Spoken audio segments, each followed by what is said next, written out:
When I made the first review of the Fionna and Cake series, I thought it would be a one and done. As I've said a few times now, I actually wasn't too interested because of how little I care for the original episodes from Adventure Time. The good thing is, I actually ended up really liking it and reviewing each and every release. And in my most recent review, I said I seriously doubted the show would let me down. And yet again, the opposite of what I thought happened. Now don't get mad, hear me out. These episodes aren't bad, but I think I hyped myself up a bit too much. I really did believe these two would rip out my heart and stomp it on the ground, and at the same time give me all the cameos and callbacks I wanted, which didn't happen. So I'm willing to admit that this is somewhat my fault, but I still have my criticisms to make and some things to praise as well, so let's get going to finish this series with, as usual, spoiler reviews. If you haven't seen these episodes, get out of here. Starting with Casper and Nova, which is honestly way easier to talk about than the finale anyways, this episode can be summarized in one sentence. It's set up for Cheers. I'll do more than one sentence, though. Fionna and Cake apparently do end up in their own universe after Simon transports them there, and they meet up with Gary and Marshall, who aren't really important from this point on, but Fionna's reaction to them dating is cute. They also meet Hunter from the first episode, who I'm somehow only now realizing is meant to be this universe's version of Hunter's Wizard, but that doesn't make him interesting, and it's weird how important he is in these last two episodes. I would have preferred someone else. Meanwhile, back in Simon's world, we're busy kind of just going back on everything the last episode set up. We meet Gold Betty, who just instantly kills the Lich, which was pretty damn disappointing, and also sends the Scarab back to Fionna and Cake's universe as these tiny little bug creatures. It's a fun display of the gold powers, but I don't know, it does kind of take away from the ending of Jerry. I much prefer what happens afterwards when Simon explains himself to Betty, who seems to have taken full power of gold. Once he tries to put on the crown, she decides to send him all the way into the future of Ew, with two characters I never expected to return, Shermie and Beth. She puts him into Shermie's body, and he's able to convince Beth to help find the crown from his universe, as he believes Betty simply wanted to stop him from using it by sending him somewhere else. Instead of finding the crown, though, they find a book about the two title characters, Casper and Nova, which kind of follows a choose-your-own-adventure storyline. They play it out for a while, there's seemingly no way to win, and the plot ends there. It cuts off pretty quick, which is the main reason why I'd say these episodes are meant to be watched together. The whole plot isn't amazing, but it's really cute. Beth going along with everything, even though she clearly thinks Shermie is joking around, is sweet, and the Casper and Nova book is fun as well. I like pretty much everything going on here.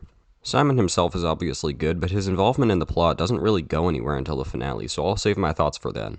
Returning to Fionna and Cake, I appreciate the fact that even though the two's explanation about a guy who created their universe and is going to bring magic to it now sounds like complete bullshit crazy talk, everyone believes them. I mean, the talking cat is pretty convincing, but it still would have been easy to go down the nobody believes them and questions if they're mentally well path, which is just done way too much. Unfortunately, that means that as soon as they trap the Scarab, they kinda don't have anything to do. The gang just stands around and talks about unimportant stuff that goes nowhere until the end of the episode.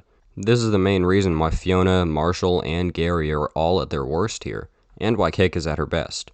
The best time to make good jokes is when absolutely nothing is happening, and Cake is the comedic relief character, so she's probably the best thing about this plot. Outside of her, though, it's alright, I guess. The ending, however, goes hard, with LSP, who has been here the whole time, accidentally letting the Scarab out thinking that all the little crab guys are locked up creatures. Since LSP loves little animals for whatever reason, he breaks the jars and they all reform, which I feel like they probably could have done a while ago, but doesn't matter, as now the Scarab is back. Right in the universe he swore to destroy, and the episode ends there. Great cliffhanger. Yeah, this episode is pretty uneventful for a penultimate one, but I don't really mind it. It's meant to be set up, and that's what it is. I can't see myself revisiting it too often, but it is still good enough to get a decent 8 out of 10. Highlights would be Cake and Simon, but for Simon specifically when he's in the future Ew. He's good with Betty, but he actually doesn't have much time with her this time around. That's more safe for the end, which we will talk about right now. Making your way in the world today takes everything you've got. Taking a break from all your worries sure would help a lot. The finale episode is called Cheers, which first of all, what the hell is that title? Simply because of the title, me and many other fans were hyping this episode up like crazy, and after watching, I don't at all understand why it's called that. First of all, Cheers isn't even in this episode, and it is in the last one, so that's weird. Secondly, Cheers relates to the Simon and Marcy plot, and Marceline isn't even in this one. She's not even in the ending montage, and if you watch some of my other reviews, you know how bitter I am about that. She's my profile picture on HBO Max. Just none of it makes sense. It's so misleading, but whatever, it's just the title. Let's move on to what's actually in this episode. So this one starts with more of Casper and Nova, this time in their world with a really cute animation style. I'm happy to see more fun, weird animation in the series, with this and the song from The Winter King being standouts. But even that song was a style we'd seen before, while this children's book style is very rare for Adventure Time. I'm happy they're still experimenting. Simon spends the first half of his plot with Beth as they get through the book. After a bit, they get to the climax, where Simon has to choose between letting Nova be killed so Casper can get the crown, or saving her but making it so Casper can never remember her again. It's at this point that we realize Casper and Nova are Simon and Betty, and Beth also points out that Simon had been choosing Casper's, as in his own choices, the whole time. Simon finally understands why Betty sent him to this place, and his mind is transported back. Immediately after, we get probably my favorite comedic line of the episode when Shermie returns to his body and says to Beth, "I was a prisoner in my own head," or something like that. My actual favorite line, however, comes from one of the very next scenes, but first, let's cover this half of the Simon plot. I do find the idea that Simon was always picking himself in the relationship a bit strange, since that was never an obvious thing before, but the idea that he could have escaped the crown if he just chose Betty that one time is really great. Plus, this being the moment that he truly realizes the crown is just not worth it is perfect. Beautifully satisfying, but I'm going to get to his conversation with Gold Betty later. Let's get to the Fionna plot first. So while Simon's story revolves around coming to terms with yourself and your history, Fiona's is just a Transformers climax. It's basically a big dumb fight where the Scarab is destroying the city, and I just gotta bring it up. Is it just the city? I was wondering this while I was watching, because the Scarab's weapons are pretty good, but he's only destroying a building at a time, and I'd assume this is an entire universe that he's attempting to get rid of, so I don't think that would work. And when he starts trying to manually destroy it later, it's even more pathetic. I don't know, I guess I'm not meant to think about that, but it makes the whole fight kind of funny. This plot does feel a bit drawn out, as it's essentially just one fight that has to take up like 10 minutes of screen time, but we do get some great moments. Cake turning into Godzilla and overextending herself was really funny, and for some reason Fionna growing really big and using Cake as a hammer was one of my favorite moments also. The first half is basically just a big fight, so there's not much to say about it. It's fine enough. Let's conclude things with the third section, ending both Fionna and Simon's plots at the same time. Kicking things off with hands down the best scene in the episode, when Simon reimagines himself with Betty at the bus. Or the train, I honestly forget which one it is. He tries to change things to go her way, which would have been a strange moment, but they backtrack when Betty reminds him that that's not how things went, and she's okay with it. This is also where we get my previously mentioned favorite line of the episode, "You were a wonderful experience." The whole relationship is an experience, some of the most wild and extreme ups and downs a relationship can have, and in the end, it's absolutely something to remember. But just to remind us that things did go wrong, she turns back into Gold as soon as she gets back on the bus, which would be a bit more heartbreaking if Gold didn't look so funny. After this, Simon admits that he didn't think his life had meaning, but he's been convinced it does, which is so heartwarming. He gets rid of the crown, calls Fionna, and gives her a dandelion out of the back of his head that is her universe. Don't question it, just go with it. She blows on it to make a wish, which she seems to use to canonize her universe, as right after the Scarab is no longer able to destroy it. I'd say that's satisfying. But hold on, it's not satisfying enough, because the episode decides to cram in another bit.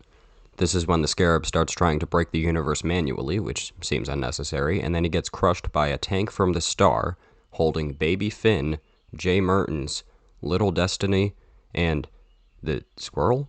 Apparently they were all called in by Prisma. I don't know why you wanted the squirrel, but no joke, I actually think the squirrel is my favorite character of this group. I just really don't understand why this had to happen. All of these characters show up from previous episodes for cameos that don't matter, and they decide to entirely ditch their universes to hang out in normal world. It's a shoved-in moment that I also saw someone point out implies that Jay entirely abandoned his toddler sister in a different universe, which is hilarious. After a really cool sequence showing Simon hopping through different universes to get back to Oo, we end with a montage, just like the OG Adventure Time ending. It feels a bit out of place and samey, but I don't entirely mind it. We also get moments with Prismo, who now has the Scarab as his personal servant, and Simon, who has therapy with Minerva. Both of these scenes are pretty good. And then the episode ends, and so does the series. So, first of all, the episode, while underwhelming to me, isn't bad. It's the only one where I had to rewatch it to determine my true opinion, and I'd say it got a bit better on rewatch. It was really far from what I was expecting. That damn title messed me up, so of course I would be a bit confused. Still, it's not without its flaws, and it's not one of the best in the series. I'd give it a light 8 out of 10. The series itself is also quite good. Not my favorite thing to come out of Adventure Time, but it gave me Fionna and Cake, two essentially new characters who I like a lot with two great voices, as well as new development for Simon. It went a bit far in a few places, most notably the adult tone, which I never got used to or liked, but in general, it's another solid outing from the AT gang, and I think it proves that this is the type of series where you can dive into it at any time and have a fun story. So despite being tired of the multiverse and cinematic universes and all that, I actually want more and more little series like this. I had fun with it. That's gonna be it for me. Check out the rest of my reviews, subscribe, like, all that. I might do a ranking video of all the episodes, but I don't know, I might not. Thanks for watching. Next up will probably be Smiling Friends Season 2, whenever that comes out. See ya.